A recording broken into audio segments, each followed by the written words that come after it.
ಇದು ಒಂದು ಭಯಾನಕವಾದ ಕತೆ. ಅವತ್ತು ಅಮಾವಾಸ್ಯೆ ಮತ್ತು ಅಲ್ಲಿ ಒಂದು ದೇವರ ಜಾತ್ರೆ ನಡೀತಿತ್ತು. ಆ ಜಾತ್ರೆ ನಡೀತಿರುವಾಗ ಅಲ್ಲಿ ಒಬ್ಬಳು ತಪ್ಪಿ ಹೋದ.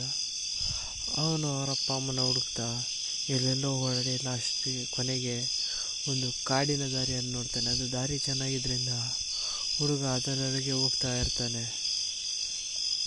ಆ ಹುಡುಗ ಹೋಗ್ತಾ ಇದ್ದಂತೆ ಕತ್ಲಾಗುತ್ತಾ ಹೋಗುತ್ತೆ. ಅಷ್ಟೊತ್ತಿಗೆ ಸಂಜೆಯಾಗಿ ಪಕ್ಷಿಗಳೆಲ್ಲ ತಮ್ಮ ಗುಡಿಗೆ ಸೇರಿಕೊಳ್ತಾ ಇರುತ್ತೆ.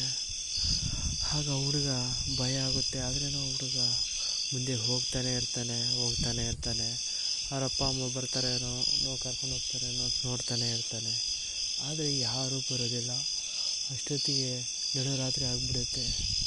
ಆ ಹುಡುಗನಿಗೆ ಏನು ತಿಳಿಯಲ್ಲ, ಯಾಕಂದರೆ ಅವ ಚಿಕ್ಕ ಹುಡುಗ, ಒಂದು 5-6 ವರ್ಷ ಇರ್ಬೋದು ಅಷ್ಟೇ. ಆದರೆ ಆ ಹುಡುಗ ಧೈರ್ಯ ಮಾಡಿ ಮುಂದೆ ಹೋಗ್ತಾ ಇರ್ತಾನೆ. ಏನೋ ಒಂದು ಆಕಾರ ಹೋದಂಗೆ ಅನಿಸುತ್ತೆ ಅವನಿಗೆ ತನ್ನ ಮುಂದೆ. ಹುಡುಗ ತುಂಬಾ ಭಯ ಬಿದ್ದುಕೊಂಡು ಅಳ್ಳೋಕ್ಕೆ ಶುರು ಮಾಡ್ತಾನೆ. ಆಗ ಆ ಹುಡುಗ ಅಳ್ತಾ ಇದ್ದಂತೆ ಏನೋ ಶಬ್ದ ಕೇಳಿಸುತ್ತೆ. ಪಕ್ಷಿಗಳ ಶಬ್ದ, ರಾತ್ರಿ ಹೊತ್ತು ಕಾಡಿನಿಂದ ಬರುವ ಶಬ್ದ, ಜಿಗಿ ಅನ್ನೋ ಶಬ್ದ ಕೇಳಿಸ್ತಾ ಇರುತ್ತೆ.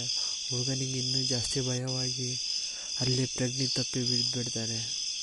ಆಗ ಹುಡುಗ ಕಣ್ಣು ತೆಗೆದು ನೋಡ್ತಾನೆ.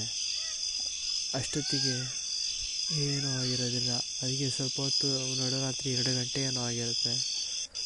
ಆಗ ಹುಡುಗನಿಗೆ ತುಂಬ ಭಯವಾಗಿ ಅಲ್ಲೇ ಇದ್ದ ಒಂದು ಮರದ ಬಳಿ ಕೂತ್ಕೊಳ್ತಾನೆ.